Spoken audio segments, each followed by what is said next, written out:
Hey everyone, Claire here, and today I'm going to go through a project that I actually completed in 2015 for the Handmade Holidays blog hop, and this was for ice resin.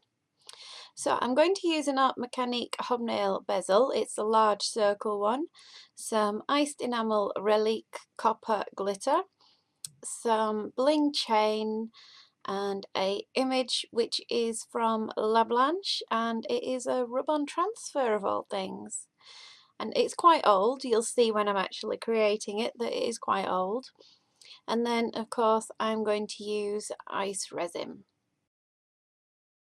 So to begin with, I'm going to take part A of the resin and I'm going to squeeze that into a mixing cup. Now, if it's quite hard to squeeze into the mixing cup, I found if you warm part A first, and it's really good in winter because if you leave it on the radiator for a minute, it'll warm up and it makes it much easier to squeeze out. So I'm mixing not very much, I want to fill about half of the bezel, and then I'm going to mix in equal parts in part B, and then give it a really good stir. And I am going to stir it, I'm not going to whip it because I don't want to whip bubbles in it. Even though ice resin does have an easy release for releasing bubbles, actual mechanic in it, you still don't want to whip in bubbles as much as possible. And to get the best results, you need to mix that resin carefully for at least 1 minute solid.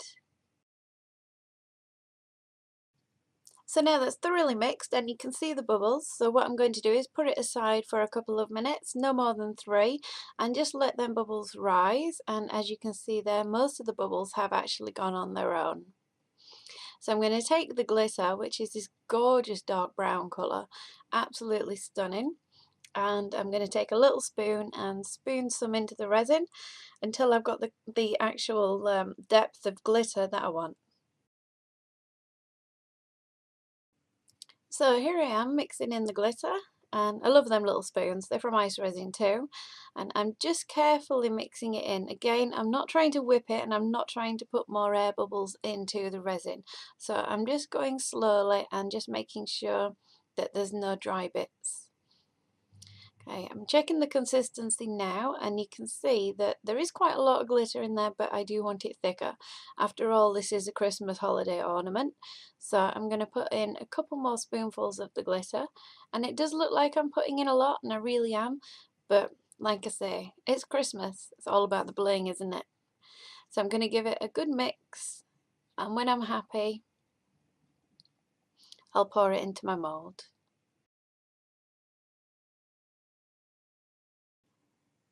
So I'm going to pour it carefully into my mould so I don't trap any bubbles in the bottom, and then I'm going to use the stirring stick to mix it about a bit to make sure that it fills the whole of the bottom.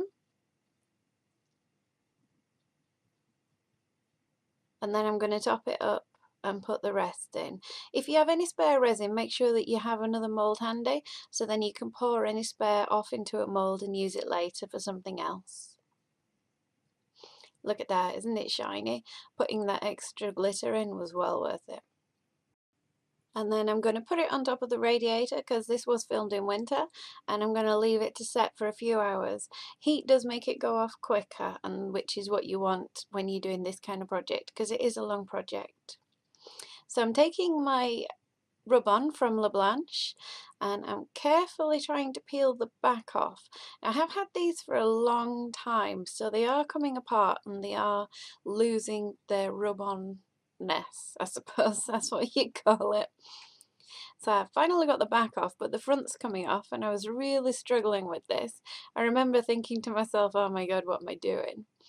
So I'm just going to place it on top of the cured resin, which was left, I think, I left that one, I started in the morning and I picked it back up in the afternoon, I think.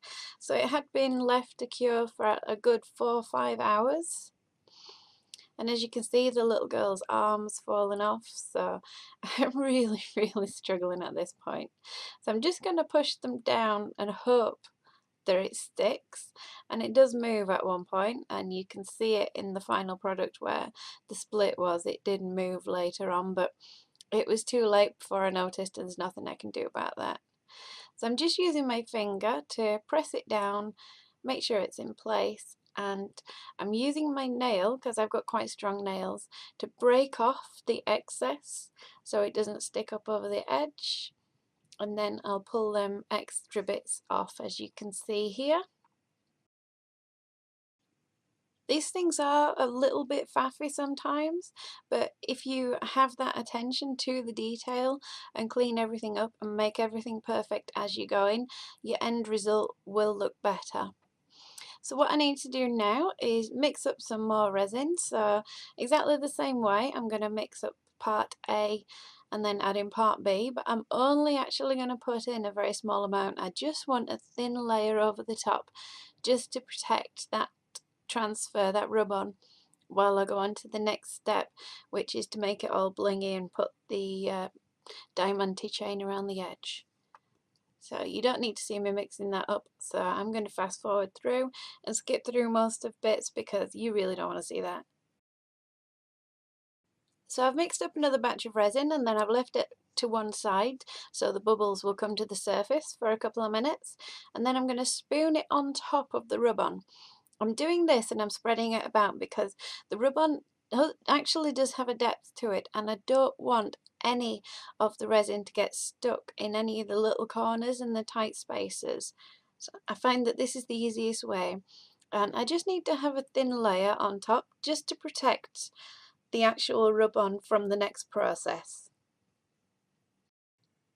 And as you can see here in the close-up, it's pretty much perfect. There is a couple of little bubbles, but they will come out naturally and they'll come out on their own, but I will monitor them to make sure that they do actually rise to the surface on their own. So I'm going to leave that to set for 4 or 5 hours, and in this case I come back the next day to start again. So we're on to the next day. This is the next morning, and I pre-mixed up a small batch of resin and let the bubbles rise out of it. And you can see that the actual cure overnight cured beautifully. So I'm taking some of the diamante chain and I'm putting it around the edge because, you know, it is Christmas, the more blingy the better. And this is a decoration for the Christmas tree, so I definitely want it to be nice and shiny. And this diamante chain, it can be quite a problem. As you can see, it keeps falling out, and there was the reason I'm doing a voiceover is that pretty much it was not suitable to leave in the actual what I was saying at the time I was doing it. So if you do decide to do this project, just beware that if you have children or anyone of a nervous disposition around, do the chain bit when they're not in the room. Just trust me on that one. So I finally won the battle of the bling chain, and I've taken my resin, which was starting to actually already cure because it took me so long to do the blooming chain that I thought I'd best get a move on. So what I'm going to do is tip it in very slowly, and if you can see, if you look closely, if I'm pouring it directly in the middle, you can see it flowing out. Now what I want to do is I don't want to cover the actual diamond part of it. I need the diamantes to not have resin on them because they are actually glass and the resin will make them just disappear. That's just something that happens with resin. If you use it on top of glass or plastic, your diamante will just vanish. So I'm taking it very slowly and I'm just watching and making sure that it all goes equally. And you can see on that top left, it's all just flooding through nicely.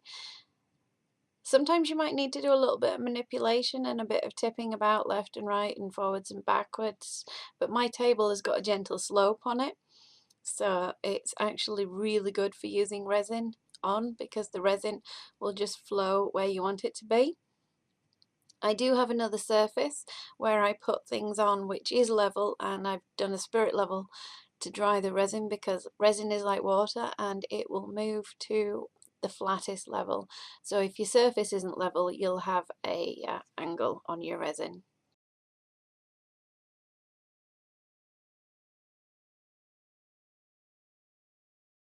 So I set that aside to dry and let it cure for 24 hours, I believe it was. I pretty much left it until the next day, and then I added some string and some bling and some other bits, and I'm gonna give you a close-up. I'm putting it onto my flat surface where I put it to cure. So I've got some pictures at the end, and I really hope you've enjoyed my project and my explanation. If you have any questions, please do ask, and I hope you like and subscribe to my channel, and thanks so much for watching. Bye.